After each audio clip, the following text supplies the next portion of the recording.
hurricane, a tidal wave. Essence perfect, life looks brilliant. Give me more of this. I'm out of control, about to blow, and I've been caught in the undertow. So toxic, but I can't get enough. You bury me, bury me. Yeah, you bury me, bury me.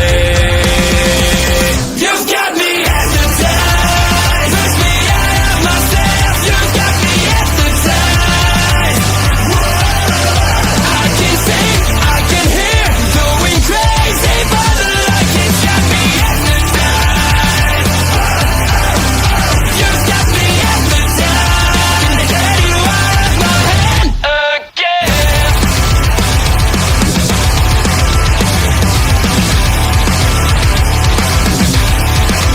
Is it wrong? Is it right? It's like I've won my final war without a fight. I'm out of control, about to blow. I've been caught in the undertow. Toxic, but I can't get enough. You bury me, bury me. I know you bury me, bury me. You've got me hypnotized. Push me out of myself. You've got me hypnotized. I can see, I can hear, going crazy for the light. It's got me hypnotized. You've got me hypnotized. Get you out of my head. Get you out of my head.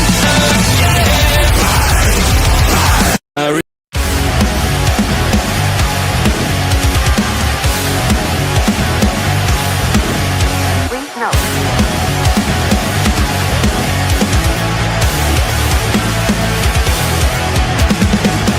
Never gonna stop, never gonna change, never gonna do the things you say. I run my own way to get there. Fools are calling that I don't seem to care.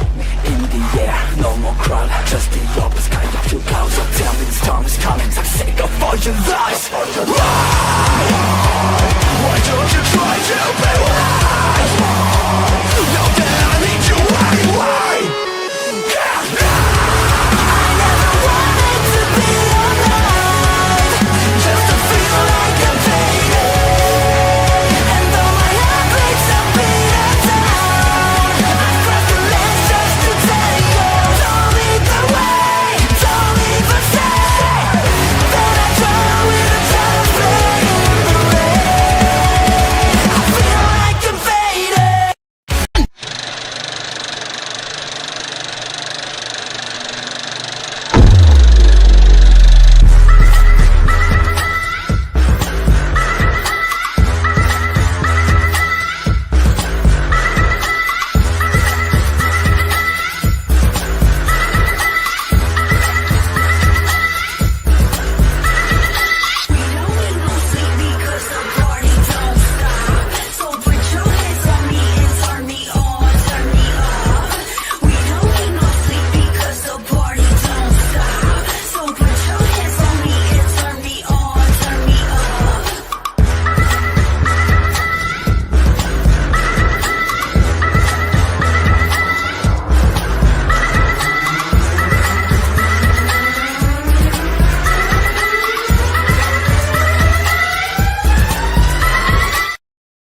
And boom, just like that, it's Thursday night, and you know what that means. It's party time with us. We're the Video Bros. I'm Bobby Munson, and that man beside me, you know him. He's the man with the angelic voice. He's Papa Smokes. Papa Smokes, happy Thursday. How you doing, brother? I'm doing great, Munson. Happy Thursday to you also. And a special shout out to all the wrestling people out there, because that's what we're here to do tonight. Talk a little wrestling. And we're going to be talking wrestling with our guest this evening. You know him from taking over on Tuesday nights and Marvel Talk every other Wednesday or so. It's our good friend, Ed. How are you doing, Ed? Doing well. Very excited to talk about this show. There's some interesting things to talk about on this show. I'll say. There's some delightfully interesting things to talk about on this show. Bobby might have found the newest tag team from PPW. Oh, good God. I mean, yeah.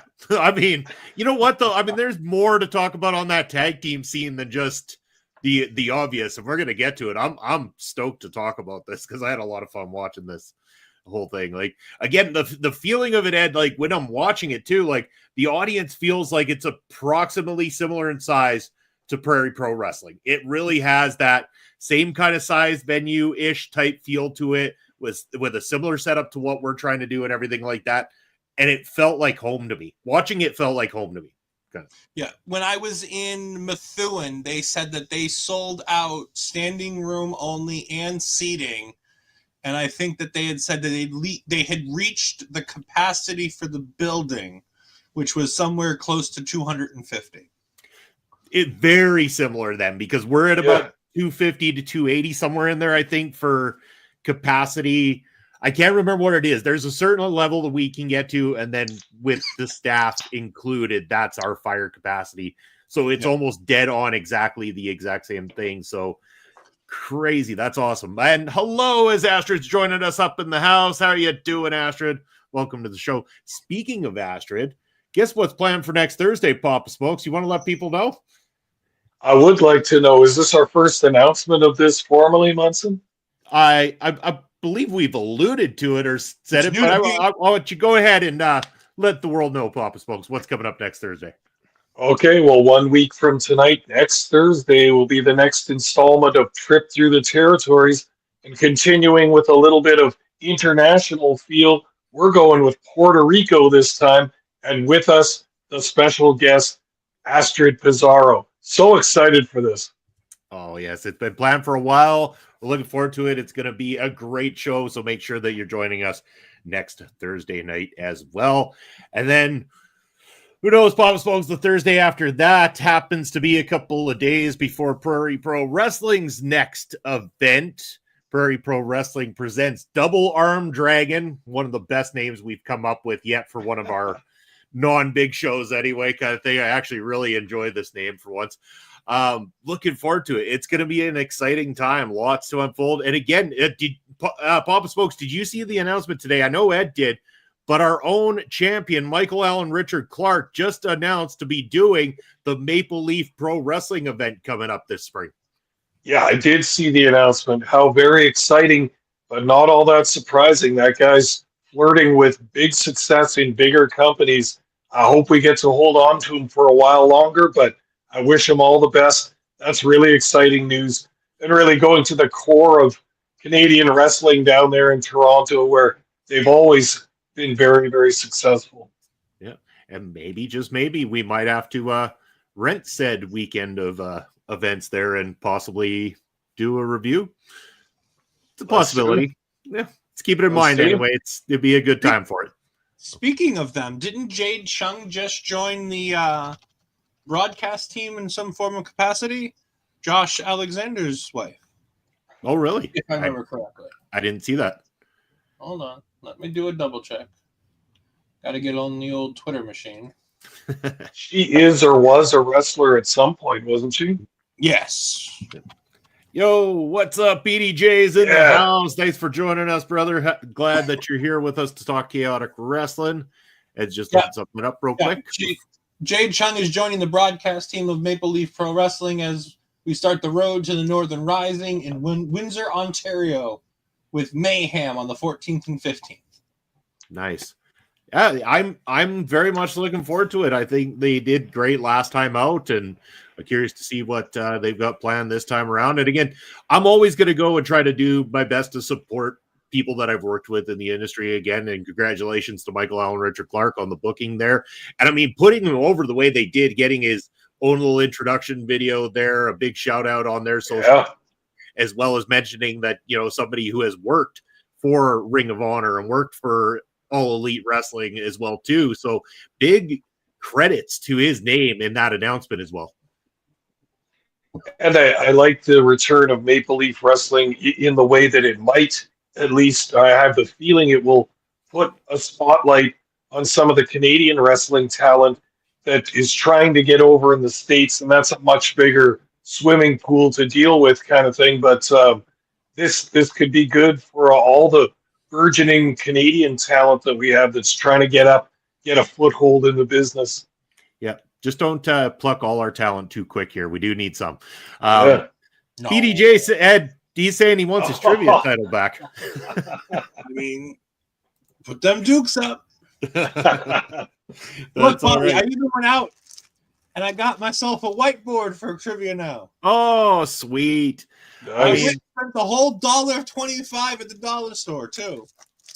So I guess arguably, if we're doing trivia this month, we got to call it for the 27th of February. I mean, we don't have to do trivia this month. I just want to be prepared for Mania season. But if we don't do trivia this month, then we can't get Mark to sponsor the trivia this month for the then 10 we have to pounds do it for the 27th. donation. So we're going to make sure to go forward with it. Not that I'm trying to bleed Mark of all of his money, but he did. But we're want trying to bleed Mark of all of his money. He wanted to do this nice thing for 12 shows, and we're going to make sure we deliver on those 12 shows for him. But yeah, so gentlemen, are we ready to talk some chaotic wrestling?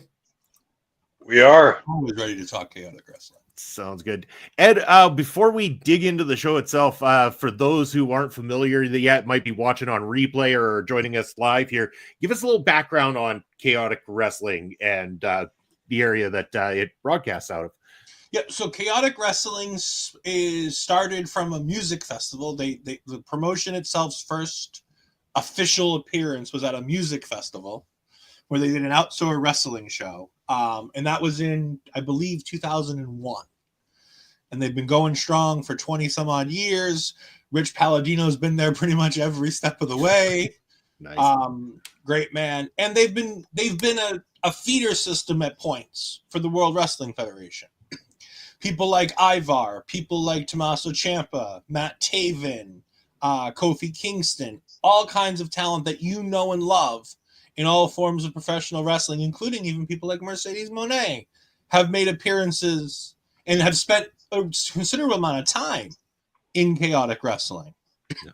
We have on this show, we have a former world champion who's come back after what seems like, I want to say 8 or 9 years that he hasn't worked for Chaotic, coming back, and he's in the main event tonight's show. Yeah, there's a lot of good stuff happening.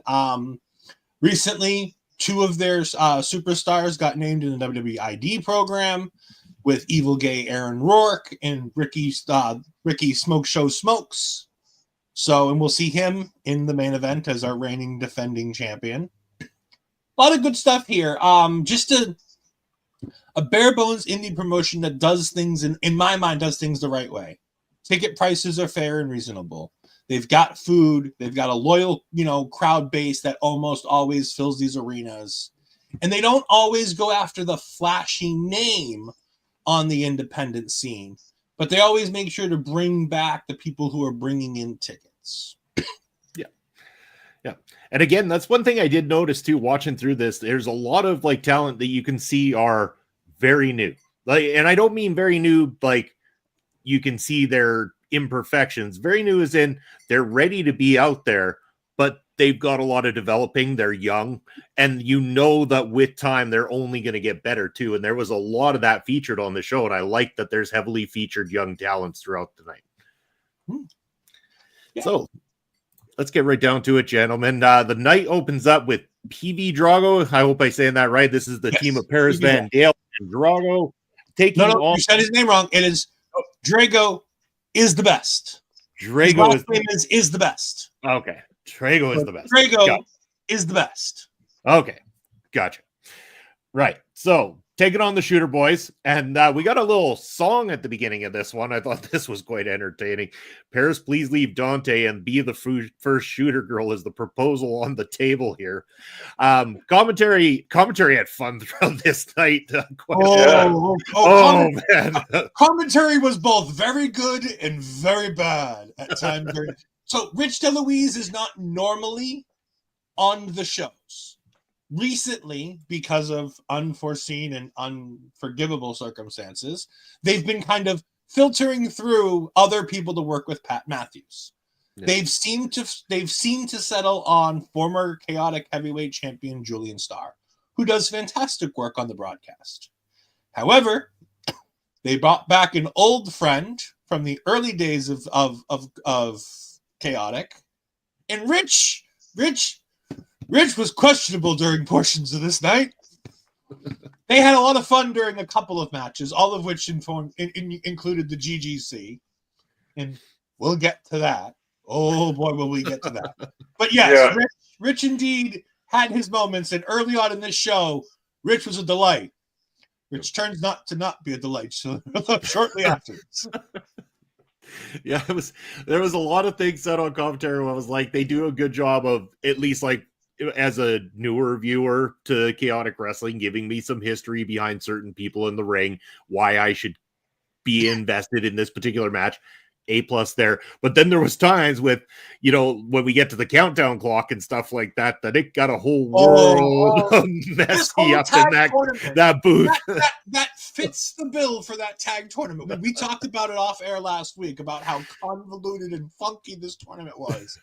And not explaining the how this was going to work to your commentary team beforehand may have been the biggest oopsie that Chase made in this entire. I think it's the only oopsie that Chase made in this entire show was not making sure that the commentary team knew exactly what was going to happen going into that. Oh, well, yeah, and we'll get to that right away, actually, because it does happen here pretty quick. But back to this matchup here, Papa Smokes. I want to know what did you think of the opening match of the night? Well, pretty cool. Well, I've seen Paris Van Dale a couple of times on the previous shows. Ed and I have watched here. She's good. They didn't let her talk very much, but she's pretty good. I also thought the Shooter Boys looked good. Again, not a super experienced tag team at this point, but the guy that did most of the talking and the singing had quite a lot of charisma to him, and they worked well as a tag team. I thought these guys looked good and showed some promise. Yeah, and again, like the match itself, it was enough that it seemed everybody was well invested into it. It had some good pace to kick off a show and everything like that. And knowing what we had coming up with this tournament and the main event and everything like that, a lot of heavy stuff going down on the particular card. It was nice to have this to open the show up, and they gave a history about why it's so important for Paris, and Drago is the best. Drago is the best. All right. Why it was so important for them after not picking up the tag team championships, why it was important for them to get back to winning ways here in this matchup, which they inevitably did as well, too. So this was a great way to kick off the show. Your thoughts on this one, Ed? I mean, I love these guys. Paris and Drago are just... So this is Paris's first run as a babyface in a long time. She was a long reigning heel in the Panoptic division for a long time. She lost her championship. She had the record number of defenses and a record number of her reign. I'm just getting the exacts on here. She had a 511-day reign with the Panoptic Championship, which is a version of a women's championship, but it's not because it's men and women both competing for it.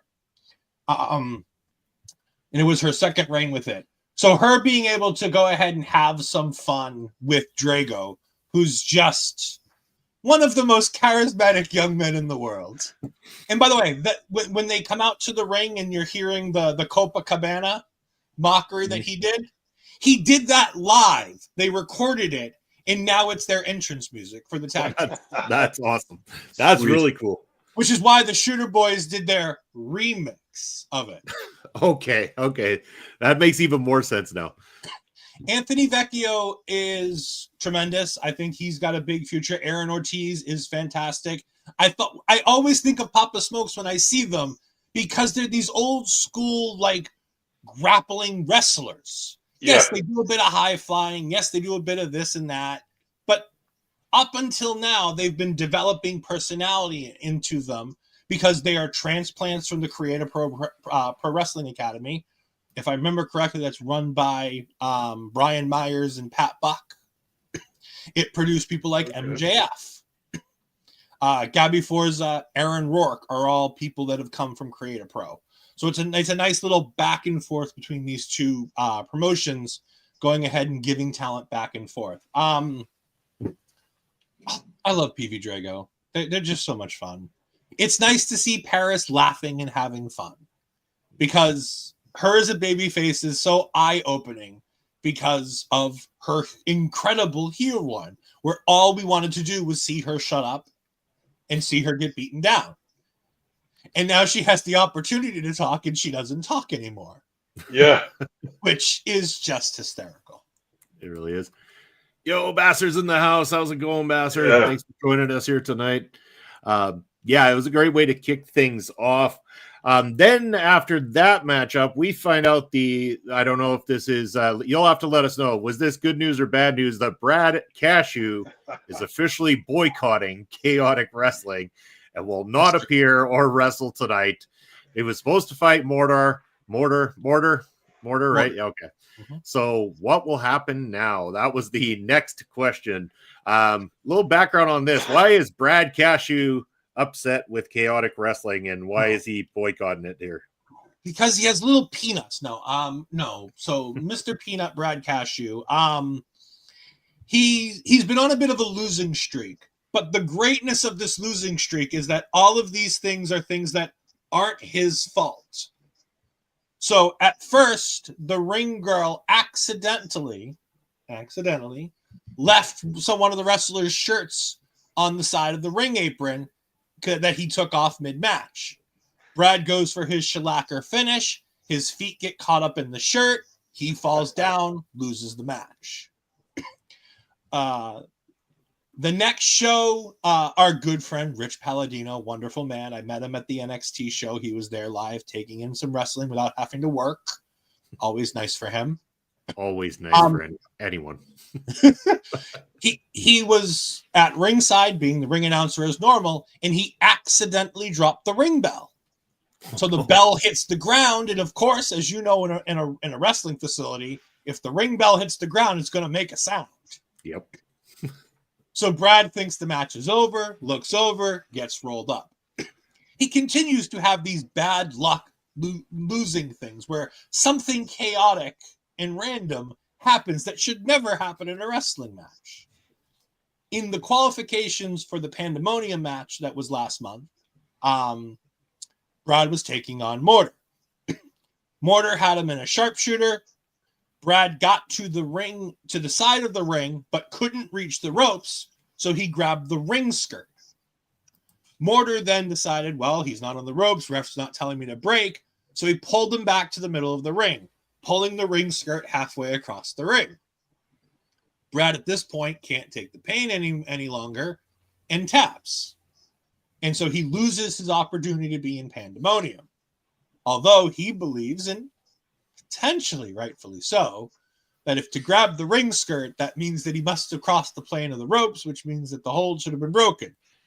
So he's been on this justice for Cashew thing, which involved in him trying to get involved in Pandemonium, entering himself in Pandemonium as an unauthorized entrant, and making havoc for all the other people in the match. But he lost because he was indeed pinned, even though Anthony Green counted the pin because the referee was like, I'm not counting this. This isn't something I have to do. So it sounds like it sounds like Brad's not coming to the arena for a while, which, to be honest, most of the fans will enjoy. There we go. Great explanation. So now that we know that, now we get to talk about something I really want to talk about. We get to talk about the start of the Crown Jewel Challenge and what might now be my favorite new tag team on the scene, the Monarchy. These two are jerks. Absolute jerks. They are greasy, heelish, slimy jerks, and I love every second of it. This whole thing had me busting a gut throughout it in all the best ways, especially with them standing at the top of the rampway with their throne and their stupid scroll that they kept announcing more and more entries that were sent into them with each time they went to the scroll. At first it started with thousands of names, then it was tens of thousands of names, then it was amongst the millions of names, the wrong said scroll. Yeah. This was brilliant. And for them to cast this whole tournament where they get to choose 8 random wrestlers for singles competition, and the 2 fastest victories will then be paired in a team afterwards to go in a match against the champions who get to make up a set of rules that favor them every single time.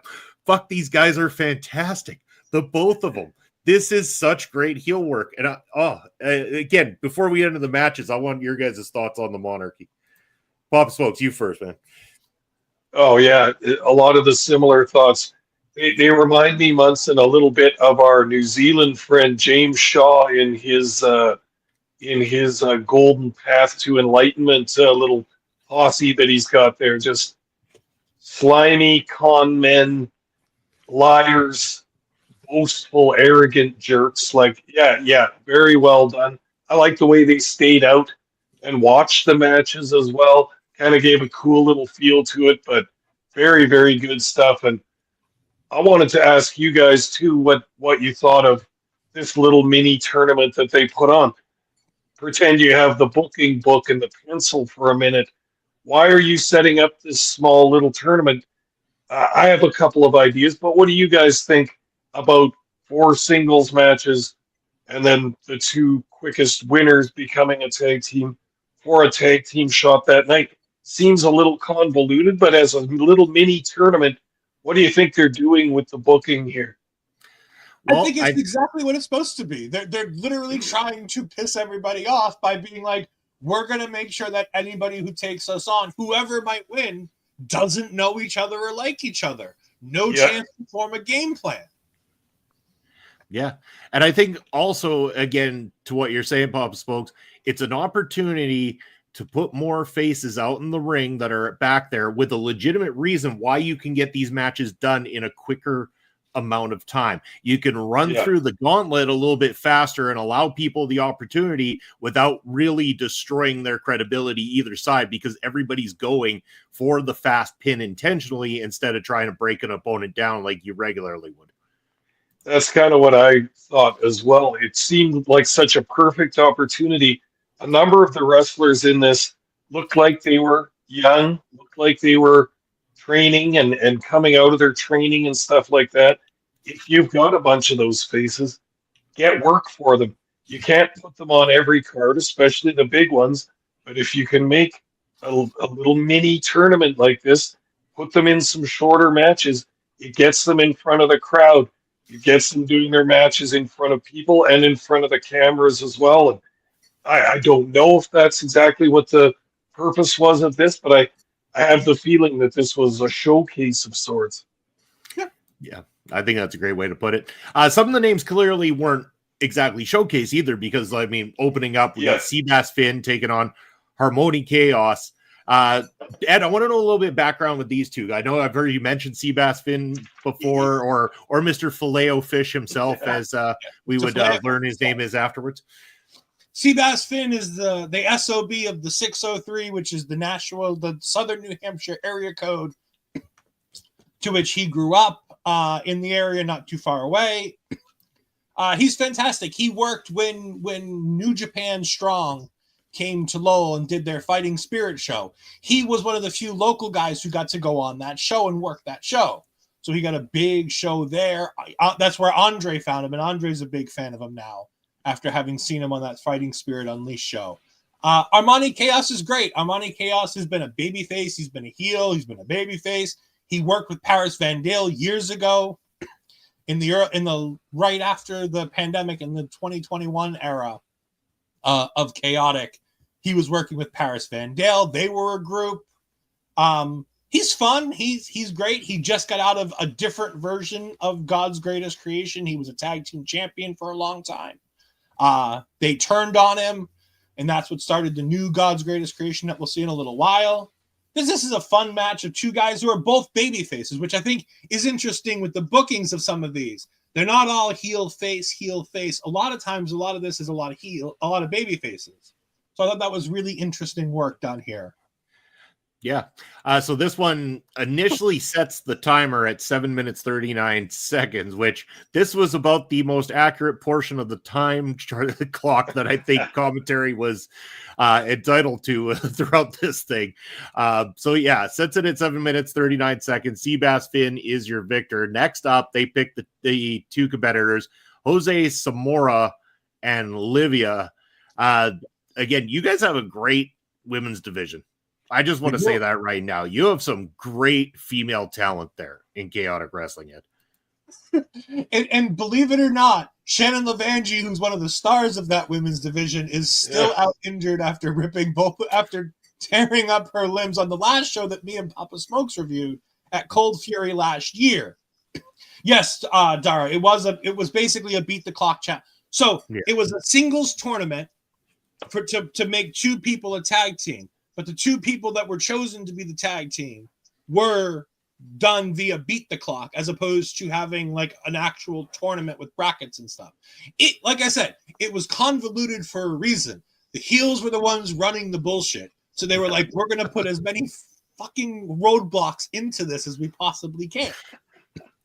I know they did. Is fantastic. As heels, there's nothing better than things like that. Yeah. So again, I wanted to mention this. I don't want to get again. I want to go to you next, Papa Smokes, with this one. So Livia looks great in this. I was talking about the women's division, but Jose Zamora. This guy comes out. This guy doing his whole social media.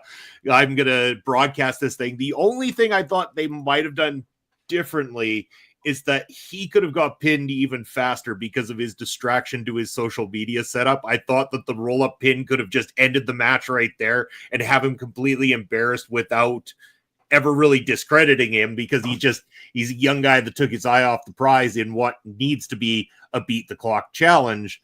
Inevitably, that's what happens. I mean, what was it, 4 minutes? And man, we probably had 6 or 7 different times. I think in the end it was 4 minutes, 38 seconds, but we got a whole bunch of different times given to us because the way it was working was counting down from the previous time or whatever it was. That was the way it was working, but nobody let the poor commentary team know about this. And man, did they start cracking jokes about it the entire time.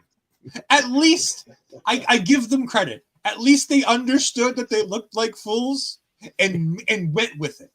They're like, we're professionals at this. The best part is Rich DeLuise. And again, one of the great moments of Rich DeLuise. We're professionals at it. I know you think you can do this better than us, but we know you can't. I love that line because it made me think of you two and being like, yeah, we could. We do this for a living. No. Seriously, it's not easy. Again, and especially in a live capacity, like we can sit there and do pre-records like we do. But if we make an error or we decide that we don't like something we chose to do, we can go back and fix said error. These guys were broadcasting live on Twitch, so they had no choice but to roll with the punches. And so all the credit to them for being able to do that, adapt, and have a good laugh at it at the same time. I applaud them for what they did. Yeah. Jose Zamora, by the way, I just want to talk about this real quick for this. This is his third show for Chaotic. Well, I'm going to assume third show, because I would assume he was on the charity show that they do. So they only broadcast the regular shows, but every now and then they do a charity show at a school where they raise money for something. And they don't broadcast those shows. If you don't show up, you don't know what happens. They bring a lot of old veterans back for those shows, like Brian Malonis and people like that aren't on the roster anymore. But this is essentially Jose Zamora's like second outing with this new The Spotlight gimmick. And I think he's doing a fantastic job trying to get it over, considering he just recently graduated from the New England Pro Wrestling Academy. As Papa Smoke says, the fact, like you guys know with PPW, having a wrestling school type thing or having a program where you teach it, it's great to see these kids come through it and then get rewarded by having matches on the shows.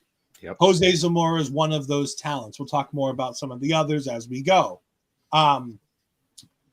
I think he's great. It's just such a culture shock because before Pandemonium, the last time we saw Jose Zamora, he was wearing his Puerto Rico tights. He was this, rah, baby face. And now all of a sudden, hard cut. Now he's this social media Logan Paul-esque superstar who's videotaping his matches and wearing a GoPro on his chest, which again is such douchebaggery that it's amazing this is coming from a kid who's just getting into the business. Yeah. And I love the fact that commentary the whole time, they're like, he's one of those jerks at the gym that if the referee gets in front of his camera, he's going to lose his shit. Like, I thought that was a hilarious touch too. But yeah, Papa Smokes, your thoughts on Jose Zamora and Livia? Yeah, good. I agree with you guys. I like Zamora. He's young, and his gimmick reflects that, right? Like I would never think to do a gimmick like this, but someone younger than me would think of this because, as Ed said, ultimate douchebag, the guy that's filming himself all the time, obsessed with himself, thinks everybody wants to see his every move at every time. It's so slimy. I love it. But Livia shows a lot of promise as well. I like her look. I like her presentation. She's got some seasoning still to be had in the ring, as most wrestlers do, but looking great at this point, and just more testament to the effort that they're putting into their women's division in actually developing it and turning out some girls that could easily be stars in bigger companies in the days and years to come. Yeah, you bet. So yeah, at 4 minutes 38 seconds, Livia gets the victory. Now is the set time to beat kind of situation. And then we get the third match, which became kind of the most confusing part of this all because we have DJ Powers versus the Big Cheese. And Oh man. I gotta ask, guys, if we haven't got, like, again, these two went to the 4 minutes and 38 second clock, and when it ran out, they called this a draw. And I was wondering, I'm like, but what if they came in at 5 minutes and then they beat the first team, and then whoever goes last doesn't beat the 5 minute? Would it essentially someone here be anyway? Beside that point, you're preaching. This is the problem with booking everything beforehand, is you oopsie accidentally. But again, it works perfectly in this gimmick with the monarchy, because when the match ends and nobody knows what's going on, the monarchy is just literally sitting here on the microphone, done with them, telling them to get rid of them, tell the children to go in the back. Like, it's so great. And I don't know. I don't know if that was scripted for them or because the two of them are fighting that they just decided to get on the microphone and start talking, because it feels like they're actually very quick-witted with a lot of what they say. Like, some of it just on the spot is they're playing that role. Hear the responses to the things the crowd says to them during some of their matches.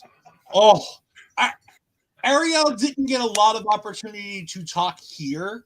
No. But my God, during the matches, she doesn't shut up. Yeah. It's BMT, right?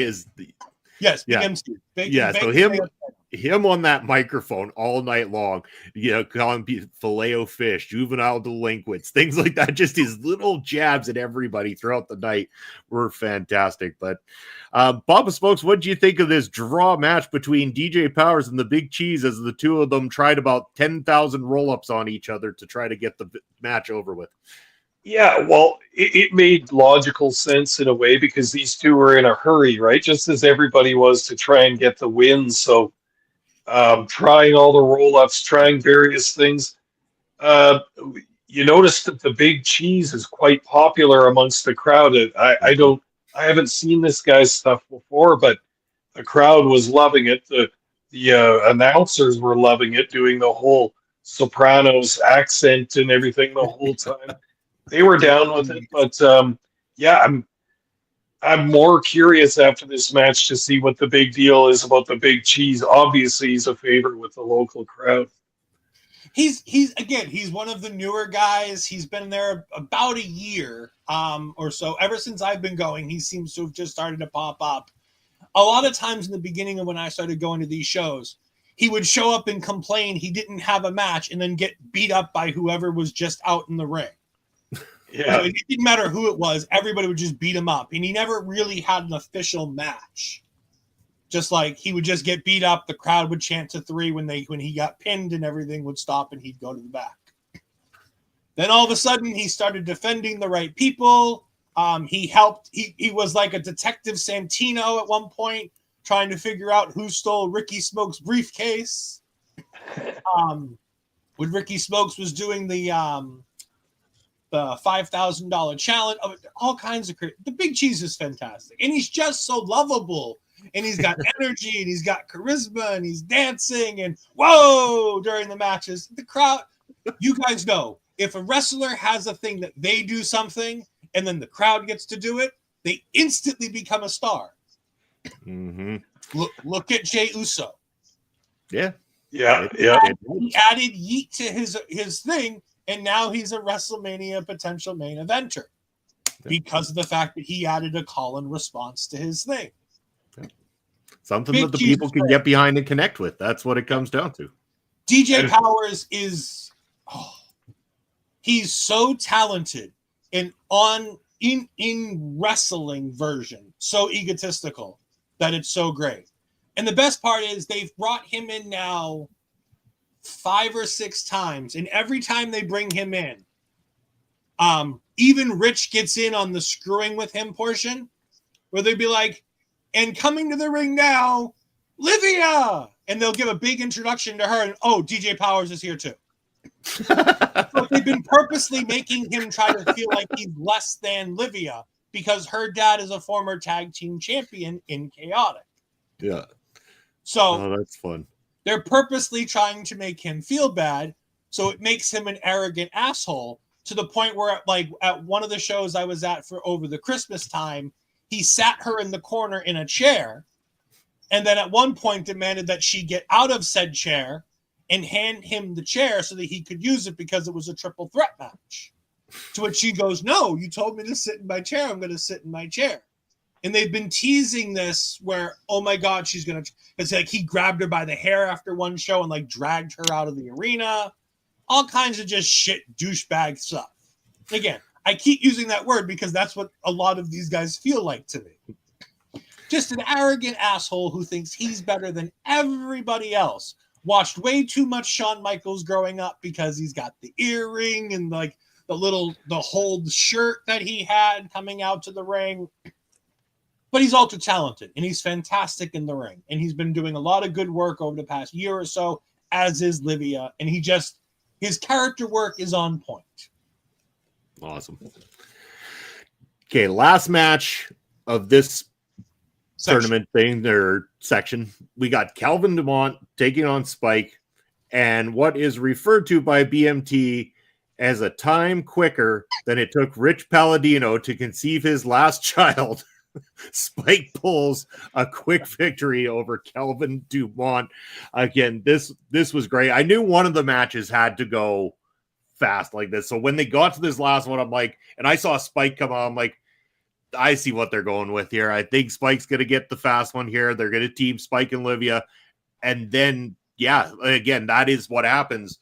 And what a pairing, too. I thought that the two of them pairing, and we'll talk about their match soon, was great and so much to unfold there. But yeah, this was quick. Papa Smokes, your thoughts on this one?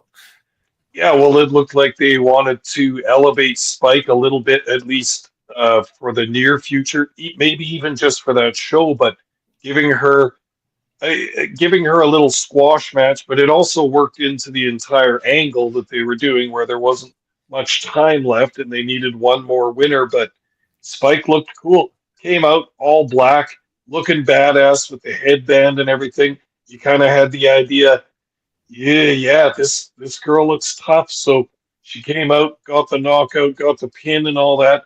And then now we have two ladies on a team going against a man and a lady in the finals here. Should be interesting. Yep. The great thing about Spike is that, as I said in commentary for the next match that she is in, she's recently back from working with Sendai girls in Japan. So she's on this new elevated kick where she graduated not too long ago from the Pro Wrestling Academy. She did a couple matches. She ended up getting the opportunity to go to Japan. She's come back as Spike Nishimura, and she's just been different. She's got the charisma. She's got the attitude. She's got an upgraded in-ring set. And again, we see it more later on when we see the tag match. But here, it was great because it was closing off a storyline that we've been kind of left open for the last 2 or 3 months, where she was the hired muscle for Calvin Dumont.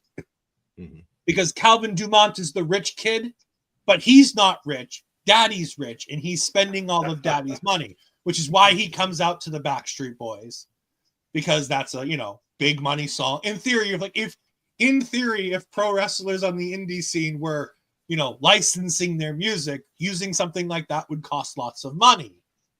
And he's got like the big robe and everything else, so he acts like he's big and bad. He tries to offer people money so that he can win matches, and they always decline, and they take the money anyways. It's great. He's the perfect whooping boy. And in this case, he got whooped. Yeah. Well, it was a fantastic way to start this whole thing off. And then soon we'll be talking about that tag match, because that's coming up in a couple more. But up next, we get the music of Anthony Green playing as he comes down to the ring. He wants to fight the GGC, and he sounds like he really doesn't care if he fights them alone, if he has partners on his side. But then Trigger, the OG, comes out, and he's going to stand by the side of Mr. Anthony Green to take on 2 members of the GGC, despite the fact that 3 members of the GGC come on out. But then Mortar, who has nothing else to do because Cashew decided he's boycotting the company, decides he's got nothing to do either. And this becomes a 3v3 match, I guess. Commentary was all over the place, not knowing if this was official, if it had started. We had all sorts of convoluted chaos throughout this match, but there was a lot of talent out there in this situation. A lot of talent. A lot of these dudes have a good thing going on. Hello, Millie, joining us here tonight. Thank you for joining us on a Thursday. I really appreciate you. But yeah, Papa Smokes, I want to get your thoughts on this matchup. Pretty cool match. I liked this heel faction to a certain extent. The GGC, they have the whole kind of paranormal, evil, cult-like thing going on. What's the deal with that purple kind of wizard they had at the ringside? What was that person's name? So Octarus is the new leader of this faction. So originally, they were originally just like a tag team with a singles guy who was in a wheelchair from an injury. Jerry Rivera, who we'll see in the next match, is the guy who was in the wheelchair. He was the one who stood up at the Cold Fury show that we watched before Papa Smokes. Yeah. So we saw the heel turn on Amani Chaos for that show. After a little while, they brought in Octarus, who used to be Max Smashmaster on the indie scene. He's done a lot of fun, interesting stuff. He runs his own wrestling promotion. So he's like this overarching, like, cult-like villain, as you said. They bring out this sludge that they bring out to recruit new people. And it's all done via backstage stuff during the things. And so they have the 2 orphans of chaos, Manus and Mensis, which commentary had a way too much fun with Mensis. Oh, yes. Way too much fun with Mensis. Mensurous cycle, was that what it became? It became Menses, which started to get into it went overboard for me. However, they had a bunch of fun. They're people who are still in the Pro Wrestling Academy, teaming up with one of their trainers in Octarus, and then brother Steven, who is now the miraculous Mila Mira, and Jerry Rivera. So there's a lot of veteran talent in this group.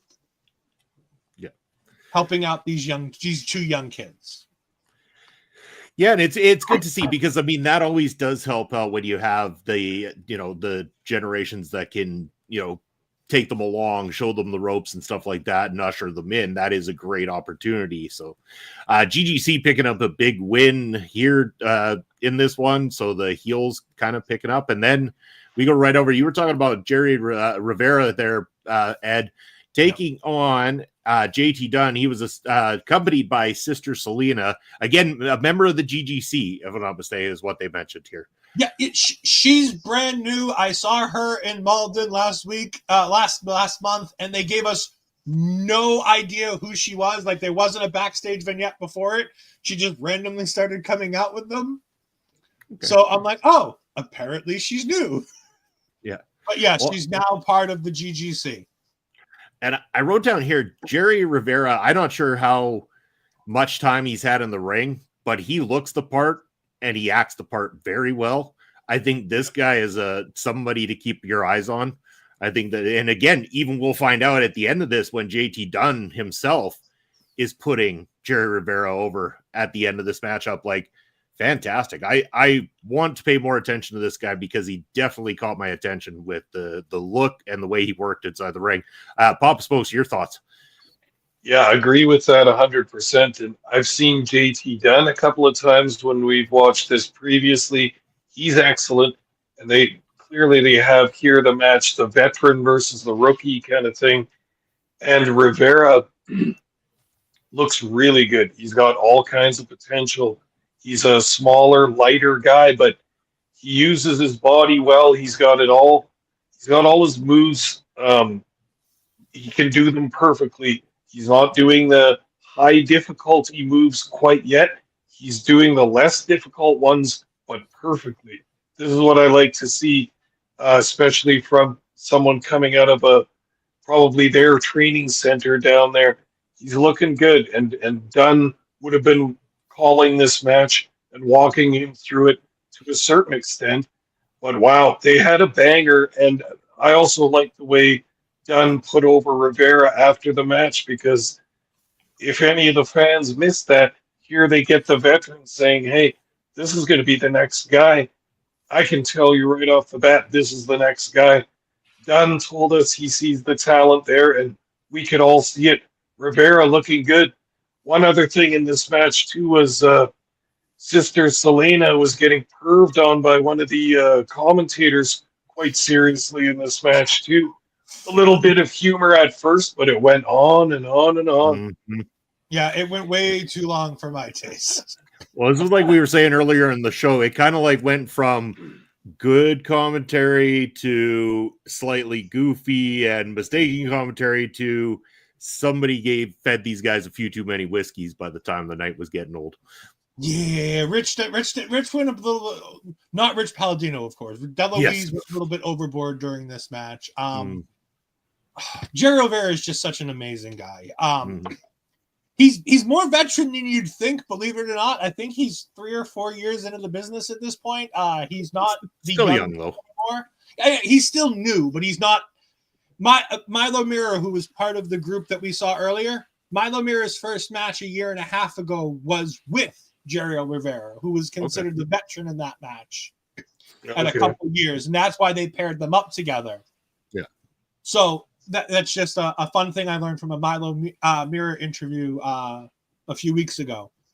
Jerry Rivera is just fantastic. I love the work he does.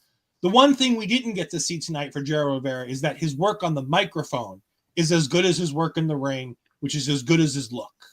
This guy is top-notch, ready to go. He's very slow-natured in his delivery, but he understands the gimmick that he's running.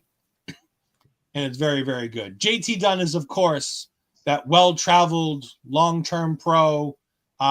He's worked Wrestling Revolver.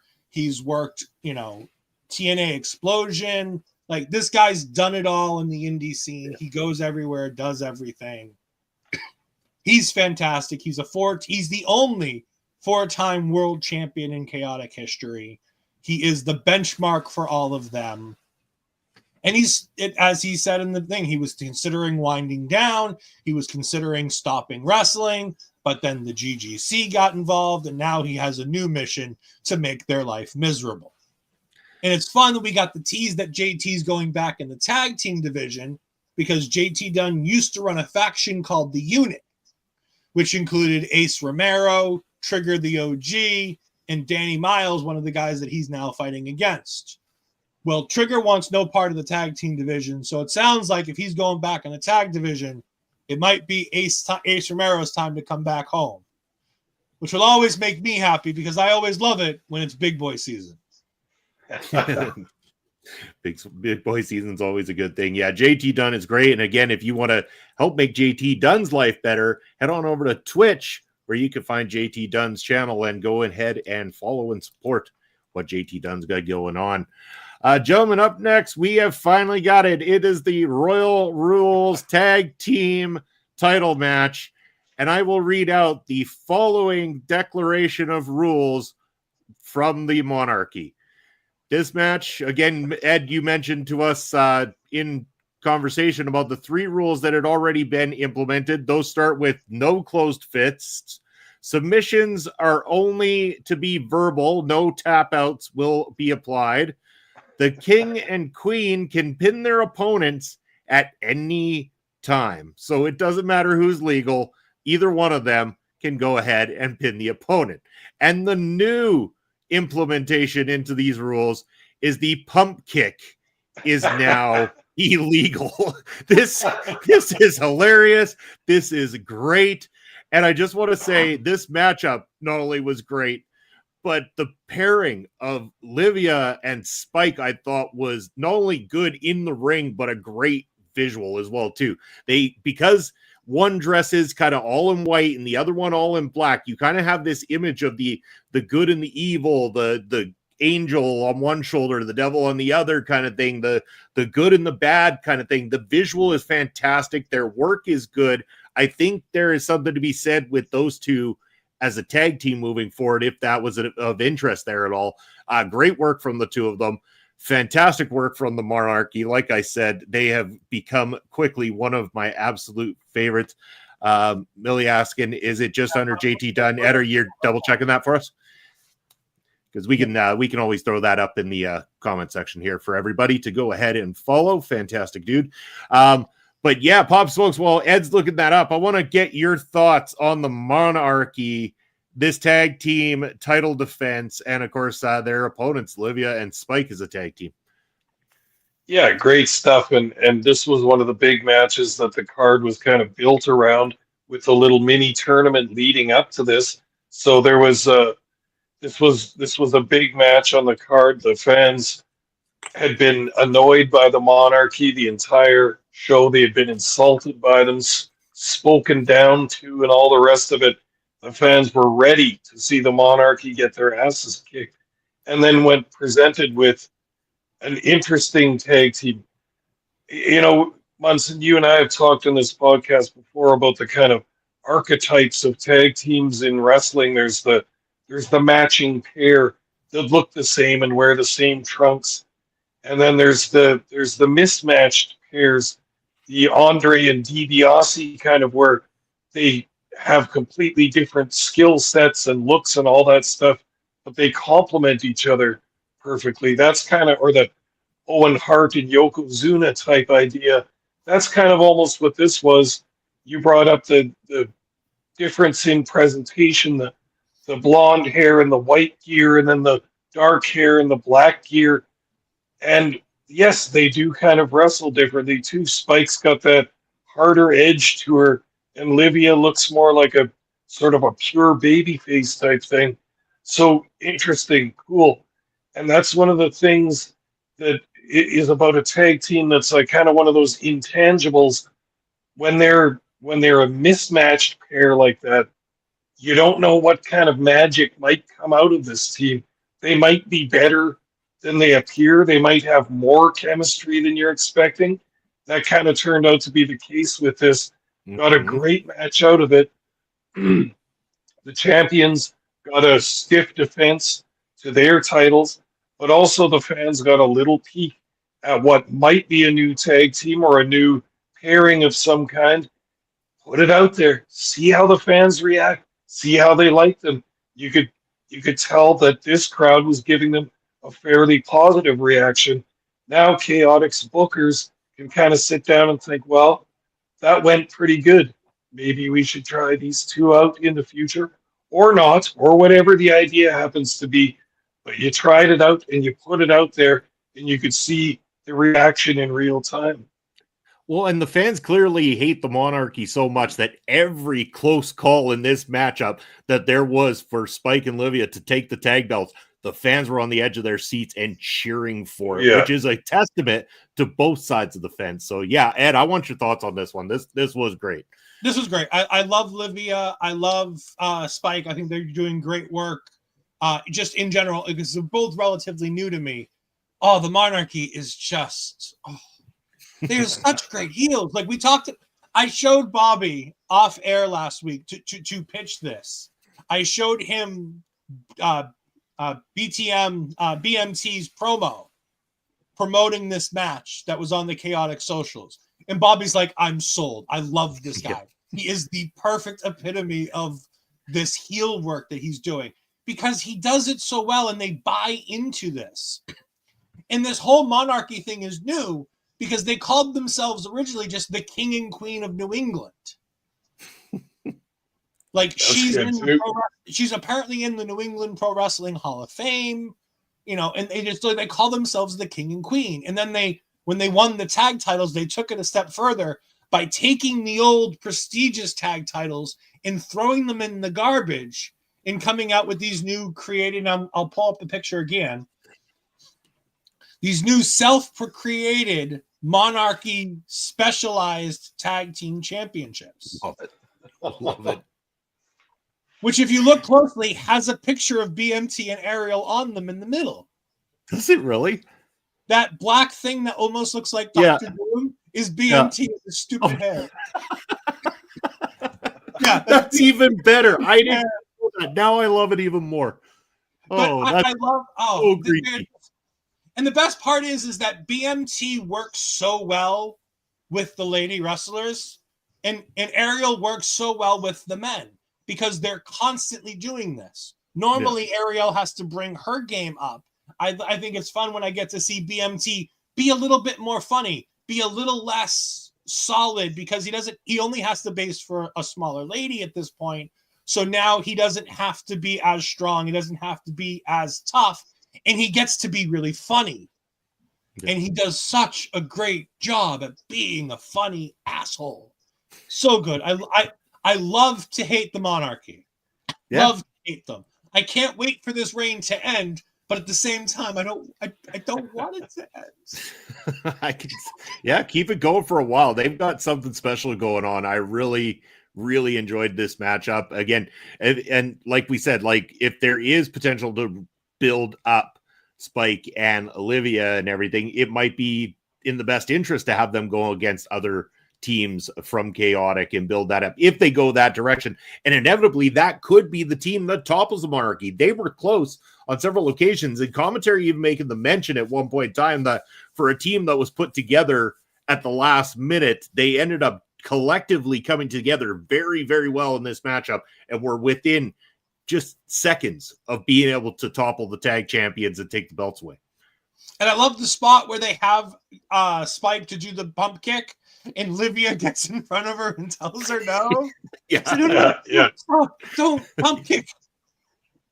Oh, it was fantastic. No, this is so well put together. And again, probably I would say, I mean, we're talking about that main event. The main event is solid too. That's coming up here right away. But I think because of how much the monarchy put into this and how interesting they are, I was drawn into this even a little bit more. So this was just absolute fantastic.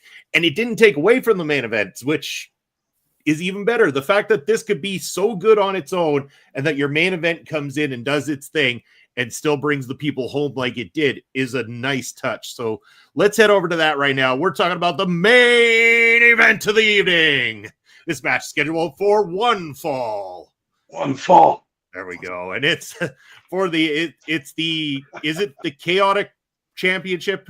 Chaotic Wrestling Heavyweight Championship. All right. You got your champion, the Smoke Show, Ricky Smokes, taking on John Walters. Again, another in the Smokes family line over there. We got Papa, we got Ricky, we had Julius Smokes, who was on a show here with us at one point. You all must be related distantly down the line, but I'm going to start with you, Ed. Give us a little bit of background into these two gentlemen. WWE ID'd Ricky Smokes, the champion, coming out there to defend. A little bit more about Walters as well, too. I want to hear from the expert. Ricky Smokes is fantastic. He's an up-and-coming cocky heel. He thinks he's great. He thinks he's fantastic. And unfortunately, he succeeds an awful lot, so he gets that pride. He is a 2-time Chaotic Countdown winner, which is their version of like a Royal Rumble, which got him. So this is funny. Theirs gets him the opportunity to call his shot for a championship match. So their Royal Rumble gives you essentially a Money in the Bank. Okay. And so after JT Dunn had a weaponized steel cage match against Danny Miles and defeated Danny Miles to retain his championship, Ricky Smokes came out and went ahead and beat JT Dunn to steal the title from him. So at the last show, they had their one-on-one rematch between the two, which was fantastic. Ricky's had 2 chaotic shows named after him. They've had 2 the Smoke shows Nice. as part of their like naming of the shows. So very nice for him. He's a former tag team champion with Mortar, which we'll get into in just a bit. Shot Battle Royal sounds familiar. Yes and no. Like it's so fun. It's just all wrestling steals from other wrestling. I mean, you guys do it up at PPW, you know it. Of course we do. Everybody does. But no, Ricky Smokes is just utter fantastic. Former chaotic tag team champion with Mortar, former chaotic New England champion when that championship was taken off of him by Mortar. Again, we'll get to that, setting up a lot of things coming up. Mhm. And then there's John Walters, 25-year pro, trained by Killer Kowalski himself. Oh yeah. Framingham, Massachusetts. For those that remember old ROH, RJ Brewer is his name, and he's a former original Pure champion. He was the 3rd ever Ring of Honor Pure championship, which means he's going to be a fantastically favored wrestler from Auntie, because I bet- Auntie loves that Pure championship. And I bet Kyle would be loving every second of this conversation right now when you're going on the history of We're ROH. talking about old school Ring of Honor and RJ Brewer, but yes, 25-year veteran at 45 years old, getting back in the ring. And if I look at his matches, he's been doing. So he stopped wrestling in 2014, wrestled a match for a charity show for New Japan in 2016, and then wrestled a handful of matches in 2018. Worked Ring of Honor shows for AEW in 2020 and 2021. And then he's been slowly taking a show here or there, but not often. Like he's only wrestled since he stopped wrestling full time in 2014. He's wrestled 21 matches on Cage Match. So I mean that's 11 years, and he's had that's not a lot of matches, as Bobby can attest. Yeah. The body doesn't get that grit when you're only wrestling that many times. So to be as good as he is with that and wrestle for as long as he did in this match, it's just fantastic. Yeah.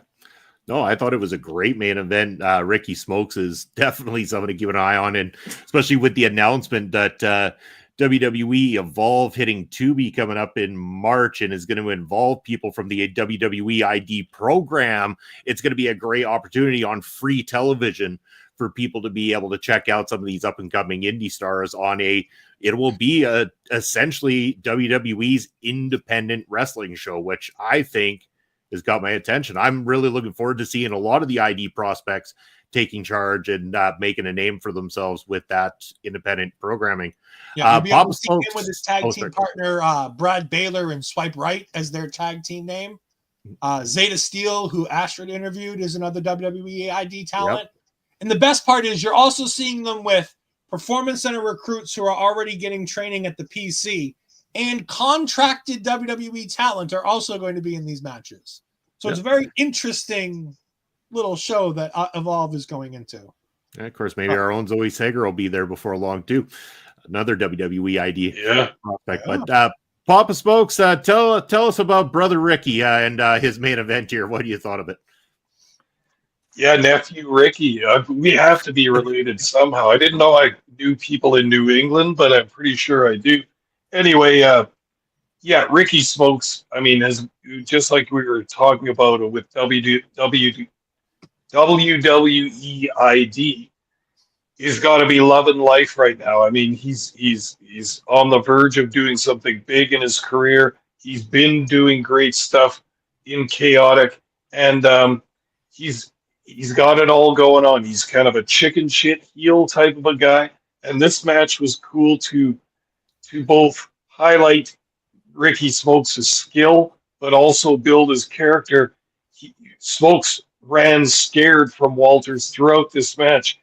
He knows he can't hang with a grappler like that, with a pure style catch can grappler as he is. So Smokes was having to do all kinds of shenanigans and change up his style a little bit just to get away from the greater skill of the graybeard veteran in Walters. Smokes did it perfectly. You got the idea. He doesn't believe he can win just straight up, so he's going to turn to his other skills and his other shenanigans to get through. Beautiful, beautiful. And just running the whole time, it gets the audience into a state of frustration, wanting to see, come on, if these guys actually fight, they actually go head to head, our babyface Walters is going to kick his ass, but Smokes ain't having that. He's also got the championship now, so he's going to defend that in any way he can. And in this match, he had lots of great spots and lots of offense, but I like it when a heel champion works that defensive style. It's not like he's working so hard to beat the challenger. He just won't allow himself to be pinned at all and lose that championship. So good, solid, long main event match here. And another situation where there's no downside for Smokes. He's probably not going to lose to the veteran who only wrestles occasionally here and there, but that veteran Walters is going to make him shine up like a brand new penny, but more like $1 million in the case of Ricky Smokes. Yeah. It was a great opportunity to allow both guys to do their thing. Again, you allowing a veteran to come out and work really well like he knows how to do, and allow one of these up and coming talents to have that good rub against somebody who's got that much depth and experience to them. But then we get to after this one, because after the match, Ricky Smokes has won. He refuses to shake hands with Walters, but then he meets face to face with Mortar. Mortar, who is going to be getting a shot at the belt at Cold Fury. And this is now face to face with the champ himself, Ricky Smokes. This one on paper looks like it is going to be an absolute dynamite battle between these two individuals. I am excited for this. This was a great build up to it. Having Mortar come out, he was heavily featured throughout this entire night in such a great way as well too. He looks like $1 million. Ricky Smokes looks like $1 million. And now I'm excited for that big main event come Cold Fury. But back to you quickly, Papa Smokes, and I want to get Ed's thoughts on Mortar and Ricky Smokes. For sure. And Mortar seems to be one of the big guys in this company that's done big stuff before. He's got the fans behind him.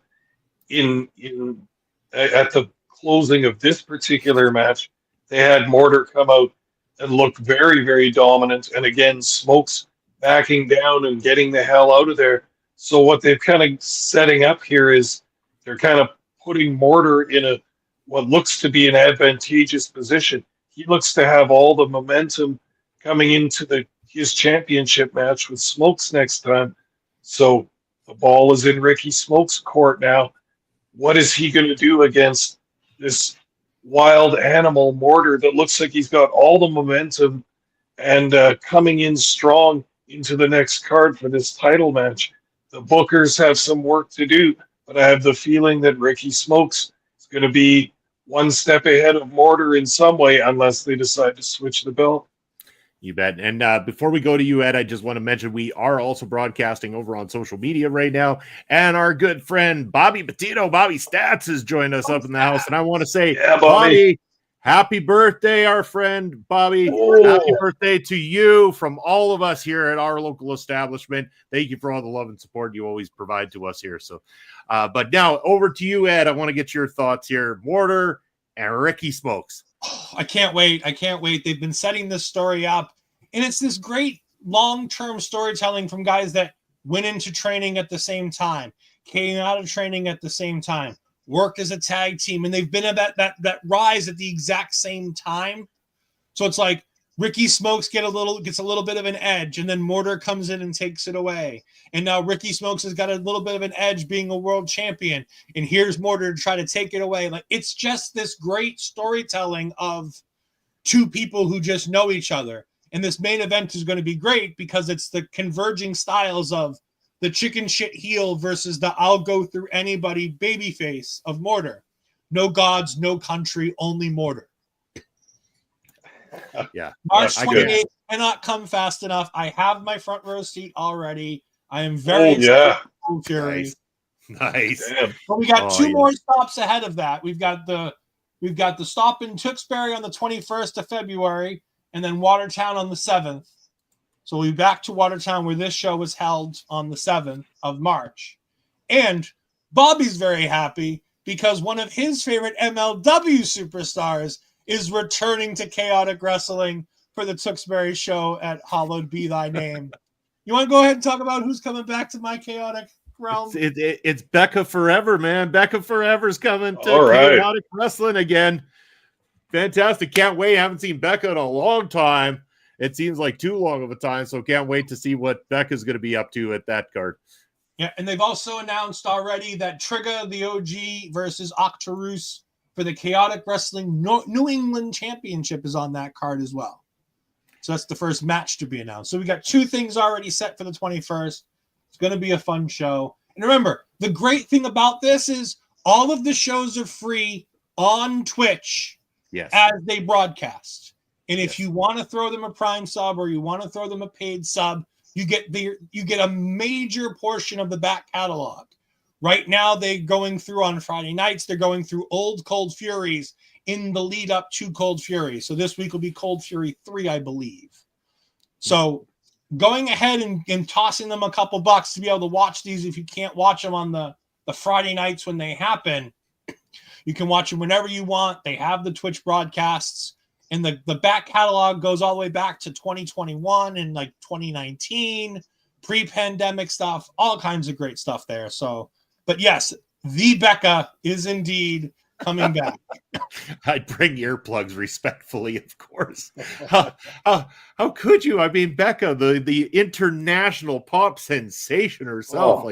Have you not heard those wonderful music songs that she's got there? I mean, maybe we will get a new exclusive one at the Chaotic event too. She's been running Becca is God at all the shows that she's been doing locally since she came back from her injury. So I can't wait. Yes. I really, you know what? I really enjoyed watching this, and I kind of want to keep this momentum going a little bit with Chaotic. I want to invest more time in watching Chaotic. I don't know what your thoughts are on that, Papa Smokes, but I think we can add Chaotic to our list of companies to cover here on Ring Respect.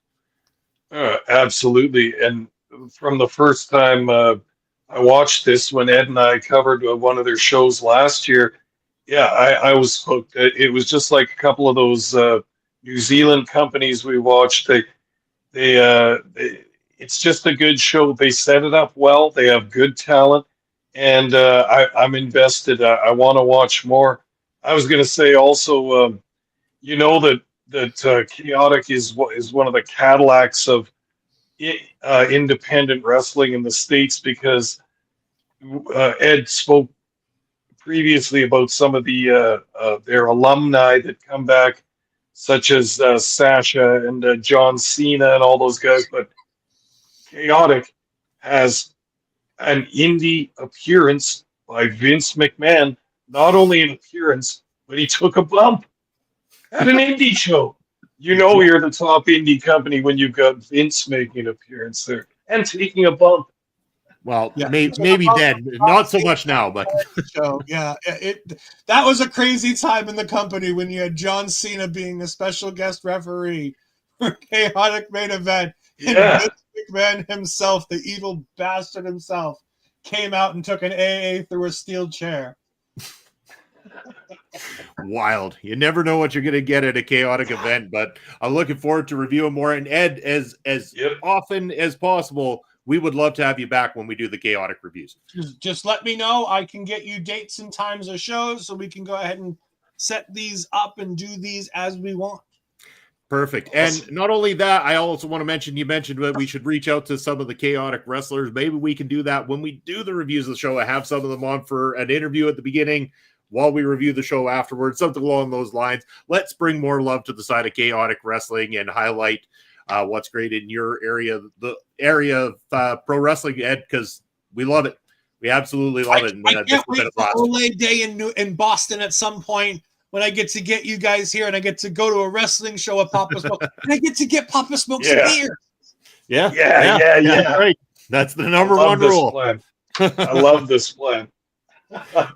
Definitely got to make it happen sooner rather than later, of course, gentlemen. But I think it's about that time. We're definitely over the hour. We're going to make way because the Honor Ramble is going to be coming up in just a little bit at quarter after the hour-ish. Whatever anti-time ends up working out to be, but that's when they'll kick off tonight. You can check out the Honor Ramble as they go and discuss tonight's Ring of Honor show. But in the meantime and in between time, Ed, why don't you tell the people what you got coming up and where they can find you? For the end of this week, we're putting on a special Marvel talk this weekend. It sounds like it's going to be a Saturday evening show. Me and Andre are very excited to talk about Friendly Neighborhood Spider-Man, a show we weren't sure was going to be as great as it is. We're both loving it, so we're going to go ahead and talk about it at the halfway point. We're very excited for that, so we'll probably be doing a show this weekend. Look out for that. And then next week is the week of OLED. OLED's going to be here all week, it seems like, because we've got Vengeance Day coming up next weekend. So taking over on Tuesday. On Wednesday, we'll be recording a special pre-show with a special guest that's definitely something to behold. I can't wait to make the announcement on Tuesday. We finally have final confirmation that this is official and we're doing it. So we're announcing it on Tuesday night. It's going to be fun. I'm very excited for that.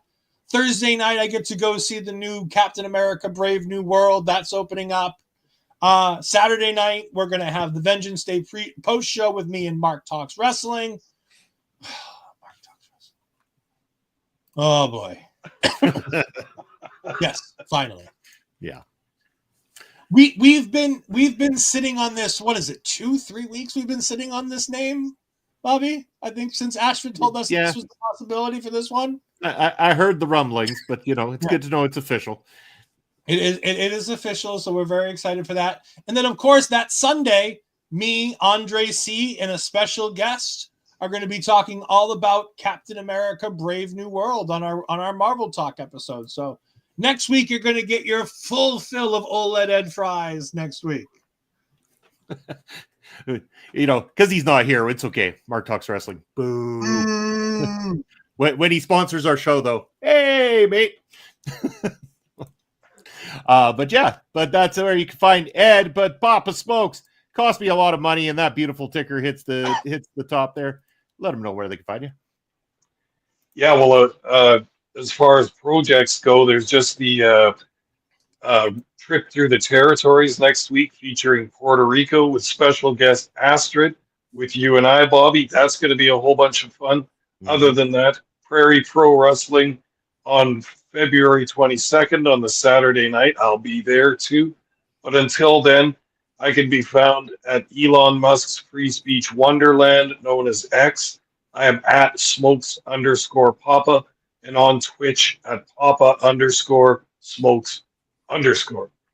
That's where you can find Heel Papa over there, but myself, Bobby Munson, down below. That is the ticker where you will find all my social media as well. What do I got coming up? Well, again, every Saturday with that man right there, but to the other direction, Papa Smokes. We're calling all the shots of Prairie Pro Wrestling over on YouTube. There's a new match released every single Saturday, so go and check out our back catalog and follow along every Saturday with the two of us. This Sunday, Point of View will not be at its regularly scheduled time of 11 a.m. Eastern time because we have a very, very special edition of Point of View happening. In fact, it is going on at about 5:30 my time. I can't remember, 6:30 Eastern or something like that. Ed, we'll make sure we update you with all the times as we get closer. We'll figure it out. But anyway, myself, Ed, Andre, and Mark are going to be live, doing a live watch along of the big game, the Superb Owl, as we can't say the actual name leading into it or on the day anyway, at least anyway. But yes, we are going to be watching the big NFL game. don't like it. The NFL don't like it when you say the name of the game. Fair enough. But we will be watching along right here on the channel. So make sure to join us this Sunday evening for that fun and excitement with the four of us. And then, of course, you can always check out my work over on Our Local Establishment. Over across YouTube and Twitch and all social media is where you're going to be able to find us. We got lots of great stuff going on. A lot of great contributors from all across the globe doing all things pop culture. Maybe wrestling's your jam. Maybe music's your jam. Maybe movies is your jam. We got something for everybody coming out every single day over on the YouTube side. Make sure to like. Don't forget the Mother Trucking Post Show. The Mother Tucking Post Show. The Trucking Post Show. That's right. Yeah. Television reviews, all sorts of, we're going to, not only that, the Mother Tug and Post Show has got that one going, but there's also, I heard a rumor that there might be a group forming for a Traders Post Show once it's all said and done. So we got all sorts of cool stuff going on, and I can't wait for everybody to be a part of the wonderful things here at Our Local Establishment. But as always, that's going to be it for us this week. Thank you for joining us here at Ring Respect Radio, and until next Thursday, take care. We'll see you then.